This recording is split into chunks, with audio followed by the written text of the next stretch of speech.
All right, we have read 1984. And my first time read, it's a reread for her. Did you read it last year? I don't know. Last year or the year before. So pretty recent. I feel like she didn't remember much of it. I will say, you do not enjoy this book. It's very dark. And then you start to wonder, is the government using this? As a manual to run 2021? And other years before and to come.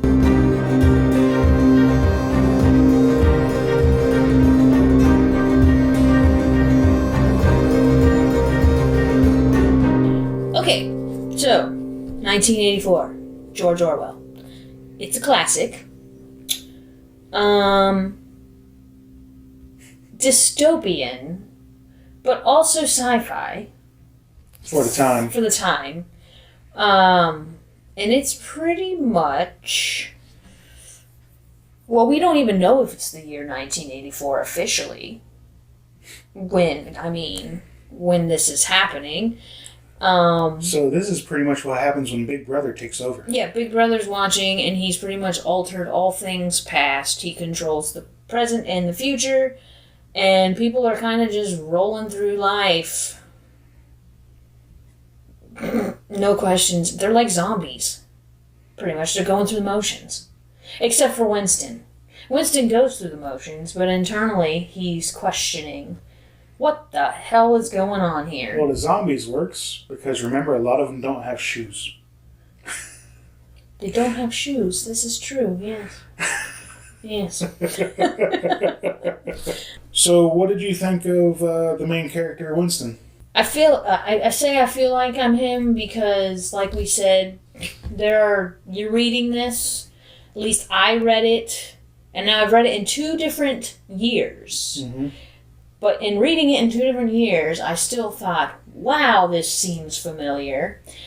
So I feel like I would identify with him because he's questioning internally, which I tend to do when I look at the way things are being run.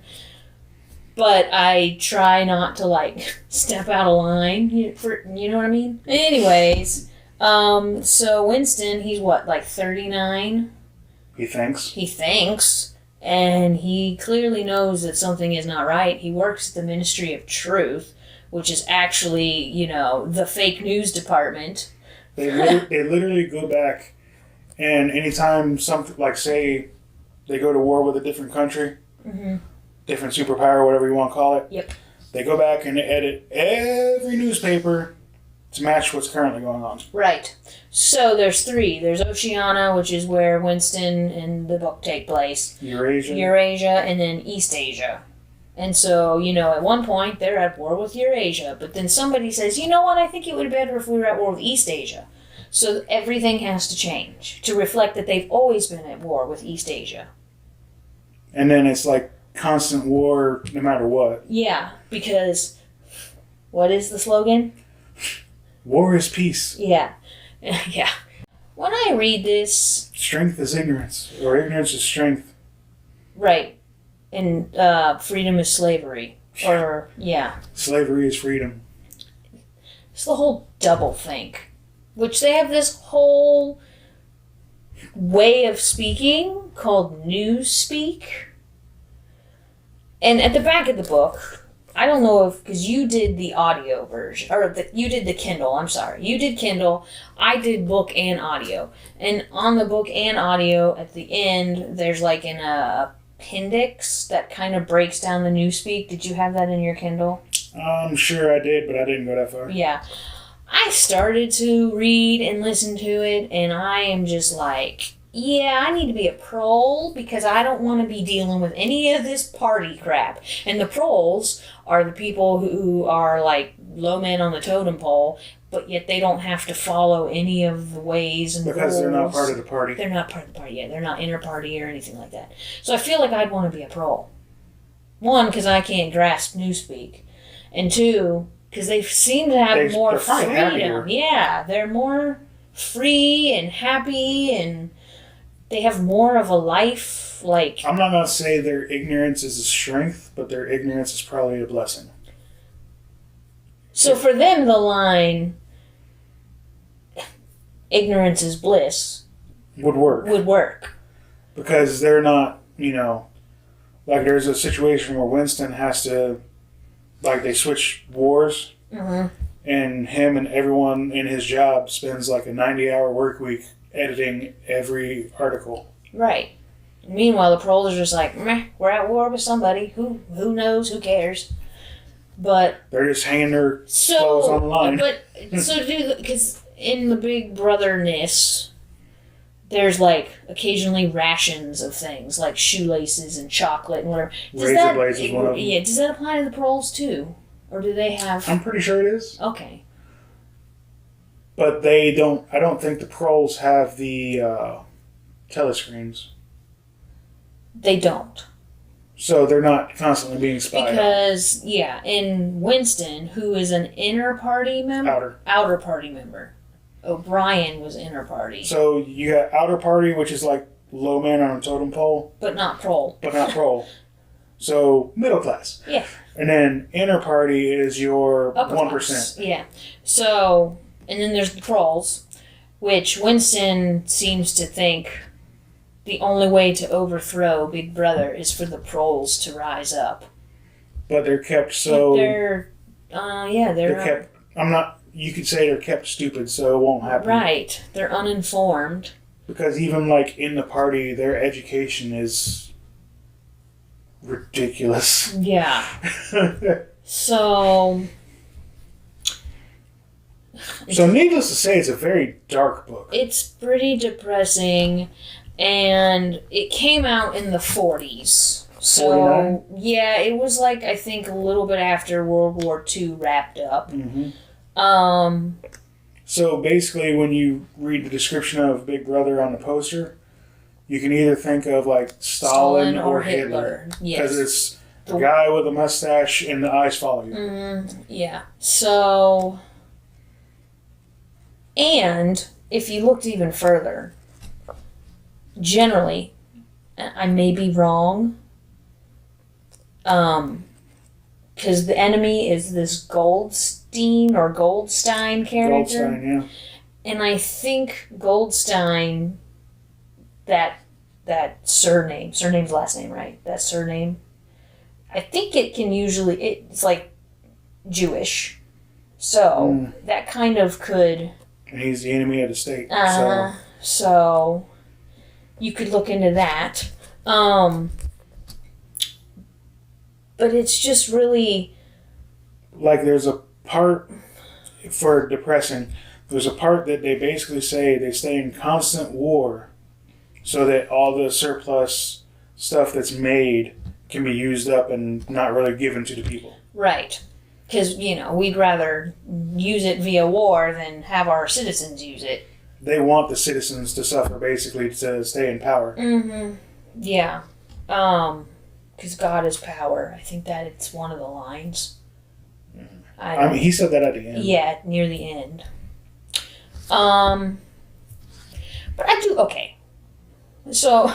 I will say, I think Winston is a character that you're supposed to be able to identify with. Right.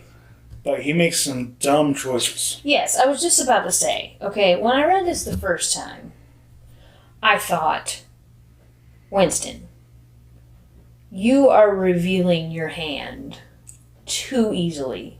You're being too trusting. And I thought, okay, well, maybe in it's... three different cases, at least. And I thought, well, maybe it's because it's the first time read, whatever. No, I felt the same way the second time. I'm like, what the fuck? Oh, sorry.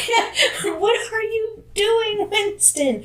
He's trusting too many characters. So he trusts the shopkeeper. To keep it, to help him with his secret hiding spot. No, even before that. Right, no, that's what I'm saying. He went up there and he was, buying the coral piece. Because remember, he went in there and he bought the diary from the shopkeeper. So even before the story starts, he's already messing up with his shopkeeper. Right. Then Julia, in the hallway, hands him a little piece of paper that says, I love you. Yes, proclaims her love. And then instantly, jumps on it. Yeah. Like, meanwhile, before this, he wanted to bash her skull in. And she has, shown that she's pro-party. We later find out that she's kind of like Winston in the fact that she does what she needs to do to... Yeah, but before that letter, he's all like, I hate she's her. out to get me. Yeah, I think she's a member of the Thought Police. And then O'Brien was the worst one. O'Brien, I don't know. He's an inner party guy. Yep. And then, but O'Brien gives him his house address, and then he just shows up and, it says, I want to join this underground secret... This brotherhood that's going to overthrow the party. And Brian's like, yeah, okay, here's a book. Blah, blah, blah. I'm just like, what are you doing? So he's a product of that society, is what I would say. We don't get it, because obviously we would be holding our hand more, but if you lived in that day to day, you would probably be making some pretty bad mistakes yourself. But you're so paranoid that you're gonna get caught. Wouldn't you be extra cautious? Wouldn't you just be like, wait a minute, how do I know you're not working for the Thought Police? Which, by the way, turns out his first friend that he trusted, the shopkeeper, he's a member of the Thought Police, which the Thought Police are the ones who come and get you. So if your thoughts, since you're under surveillance, if you show signs of thinking against the party... Through, facial expressions and gestures, and they're not, actually in your head, even though at one point it kind of seems like they are. Yeah, because O'Brien knew exactly what he was thinking. Mm-hmm. But they come and get you. Right. And take you to the Ministry of Love. Which is actually the Ministry of Brainwashing. Yeah, punishment department. I was gonna say something. Oh, you wanna know how bad this place is? Freaking people's children turn on them. People's children listen through the keyhole, and if you are talking in your sleep, they go and rat on you to the Thought Police, and then you're vaporized or whatever it is. So if the Thought Police take you, bastards, you're stricken from history. Yeah, you never existed. So and his pretty devout friend, while he's sitting in a cell, gets thrown in there because apparently he was saying down with Big Brother in his sleep. And his little kid ratted on him. A 7-year-old girl.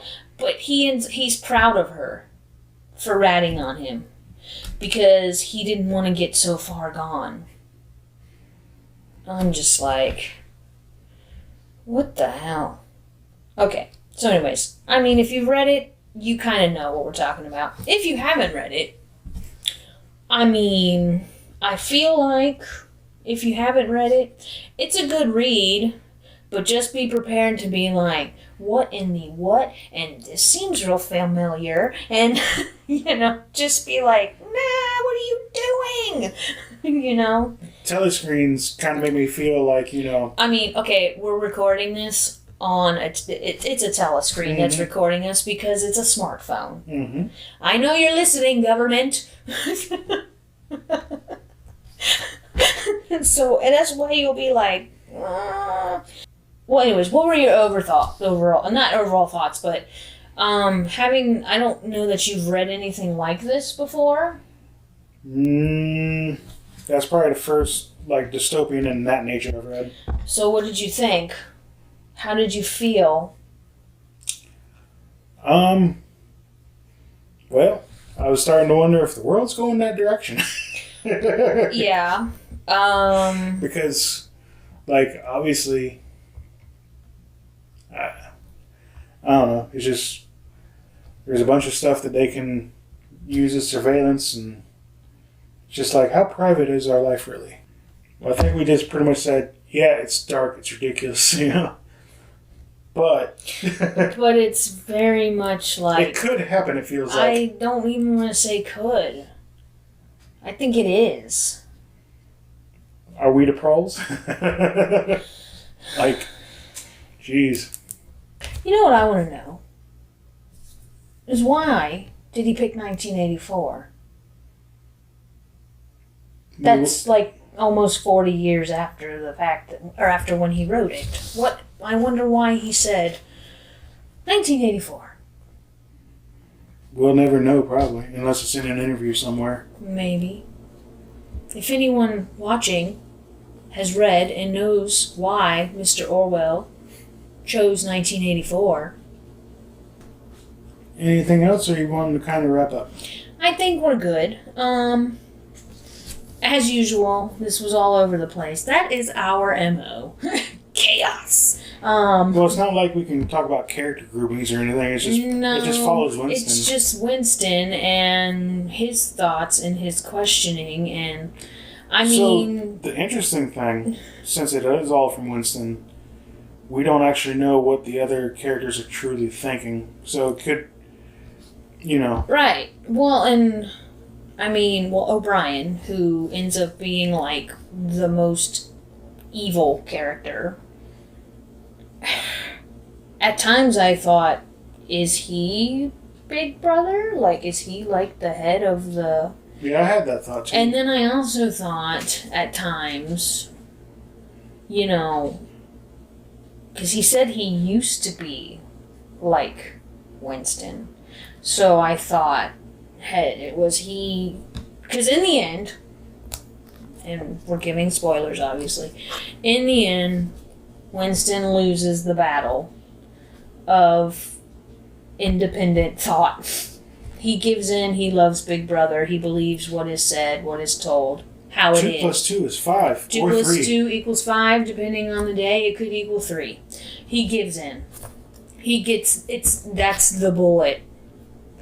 So, I'm wondering if at one point O'Brien, and he has finally succumbed. Plus, he was sitting in the bar and just drinking and drinking and drinking, and he didn't act like money was an issue. Well, he said he had all the money, pretty much. So, I'm wondering if, he became inner party after that. Mm-hmm. Do you think that's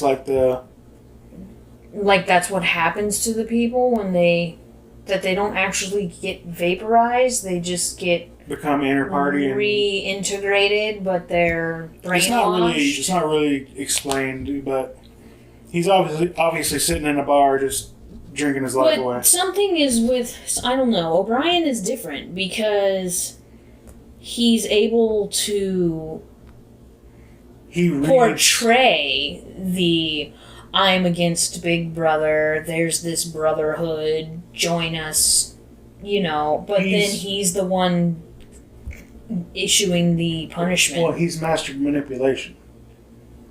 Okay. That's why he's got to be because high up. he's the one that reprogrammed Winston. Right. But he's also the one that lured him in. Right.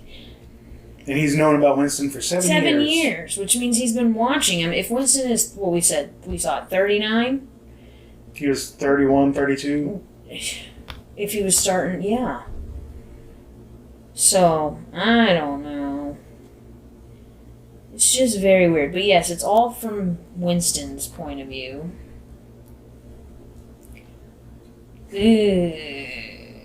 So it's kind of hard to guess the motives of, O'Brien. Mm-hmm. All we know is he's a master manipulator. The motive is whatever the party wants. Well, that's how it's portrayed. Yeah.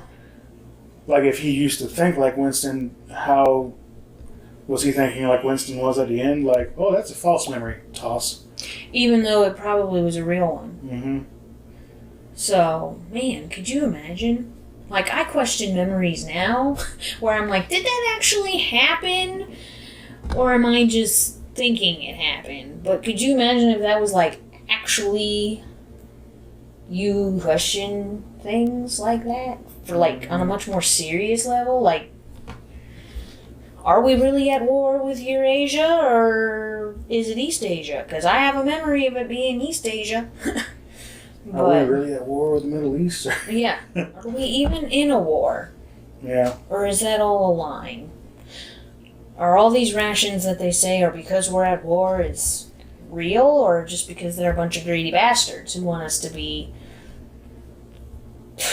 unable to put up a fight, so we're subservient always? Just makes you think a lot, and it's not usually good thoughts. Yeah. So I can see this book being a discussion piece, but it's not like our normal like. Yeah, yeah. You could probably have a really good, deep philosophical analysis of this, but that's not our way. We are simple creatures. We are the Proles.